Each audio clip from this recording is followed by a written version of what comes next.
მე მგონია რომ საერთოდ საქართველოს ისტორიას ესეთი მრავალ დიდმასშტაბიანი პროტესტი, ესეთი ინტენსიური უნდა დამავიწყდეს ბიზნესი, რომ მართლა მგონი პირველად ხდება, როდესაც 350 აი წის წარმომადგენლები და განცხადება გაავრცელეს, მოუწოდეს ხელისუფლებას, ეგრეთ წოდებულ თვითმარქვია ხელისუფლებას, რომ დანიშნონ ხელახალი არჩევნები, იმიტომ რომ ქვეყანა დაღუპვის პირას შეიძლება მართლაც მივიდეს და კი, ზუსტად ამიტომაც ვთქვი, რომ აი ესეთი ფართომასშტაბიანი პროტესტი, ესეთი მრავალფეროვანი, ესეთი ინტენსიური მე მართლა არ მახსოვს და ეს იმის ბრალია, რომ დღეს რაც ხდება, ეს მართლა გაცდა პოლიტიკას. აქ არ არის მნიშვნელოვანი ვინ ვის უჭერს მხარს, ვინ რომელი პარტიის მომხრეა. ეს პოლიტიკურ მიკუთვნებადობაზე ან პოლიტიკურ პრეფერენციებზე აღარ არის აქ ლაპარაკი. აქ ჩვენ გვაქვს დღეს მოცემულობა, როდესაც პოლიციური რეჟიმი, რუსული რეჟიმი ატარებს რეპრესიებს საკუთარი მოქალაქეების მიმართ. ხო, აი ყველაფერზე შეიძლება რომ კონდეს ორი აზრი, მაგრამ ძალადობაზე შეიძლება კონდეს ორი აზრი? არა, ხო? ანუ ამდენი უკანონოდ დაპატიმრებული ადამიანი, უკანონოდ დაკავებული ამდენი ნაცემი და ნაწამები. ამას რო ვამბობთ, კი არ ვიგონებ.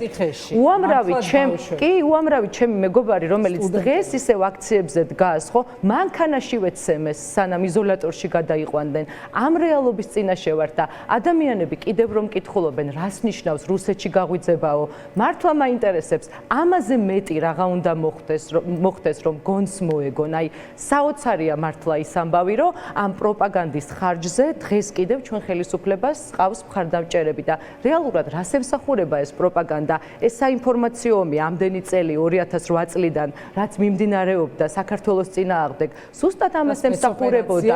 კი, მოსახლეობის გახლეჩვას, შიდა დაპირისპირებას, სამოქალაქო ომს 2008 წლიდან ომი არ შეჩერებულა. მიდიოდა ბორდერიზაცია, ცოცავი ოკუპაცია, უკანონოდ აკავებდნენ ადამიანებს ჩვენივე ტერიტორიაზე. აგერ ბატონი ვაჟა არის თვალნათელი მაგალითი. კი ბატონო, პუტინი ფიზიკურად ვერ გაწვდებოდა თავის ამბიციურ გეგმებს მხოლოდ შეიარაღებით ამ რუსკი მირის აღდგენის და ამიტომ გააჩაღა საინფორმაციო ომი. ამ საინფორმაციო ომს იმის მაგივრად რომ ჩვენი ხელისუფლება ერთიანი სტრატეგიით დაპირისპირებოდა, თვითონ იყო მთავარი გამტარი, ხო, რუსული მესიჯ ბოქსის კრემლი და ქართული ოცნება ერთი და იგივეს ლაპარაკობს. რუსეთის წარმომადგენლობა ბატონო და იცით როგორი ქვეყნები უძლებენ მხოლოდ ამ პროპაგანდას, ეკონომიკურად ძლიერი და ისეთი ქვეყნები, რომლებსაც ძლიერი განათლების სისტემა აქვთ, კრიტიკულ აზროვნებაზე დაფუძნებული.